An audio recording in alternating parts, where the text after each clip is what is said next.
Here's an idea. The economy doesn't want you to become rich, right? Doesn't want you to accumulate money, right? The whole economy is set up so that you can't get money or you can't keep it. And what people think you do to make money is that they think that you take a little piece out of the economy and squirrel it away and store it up. And that's not actually how people become rich. What they do is they create something from their mind and they formalize it into a company, and then they get people to invest in that company, and that creates new wealth in the economy that didn't exist, never existed. It was a figment of their imagination. And that new wealth, we call that innovation and entrepreneurship. And what happens, and I'll give you a real life example. So Bookmagic is one of my software startups. We raised £400,000 for 10%, which means £3.6 million worth of value is new value that never existed. It's just added to the economy. It's this new economic asset called shares in this company.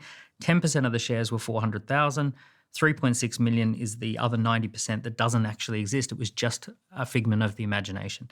So it's called innovation and entrepreneurship. Very slowly, that becomes more and more real. And then bigger companies come in and acquire that, or people acquire those shares, and then it becomes a liquidity event. You get capital, and then you reinvest that capital into creating new things in the economy.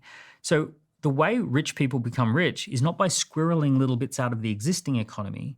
It's by creating something new that never existed and slowly introducing that into the economy, right? So it's building things that didn't exist. So when I hear people trying to, get this tiny little bit out of the economy, and then they've got to pay taxes on it, and then the UK government wants half of everything, and it's horrific. You will just be on this treadmill. You'll never get out of it. But if you can create something and you can have innovation and entrepreneurship, you can build something that's worth 5 million, 10 million, 20 million from your mind, from your brain. Mm-hmm. And then you introduce it and formalize it, and it goes into the economy, and it's actually a new asset in the economy.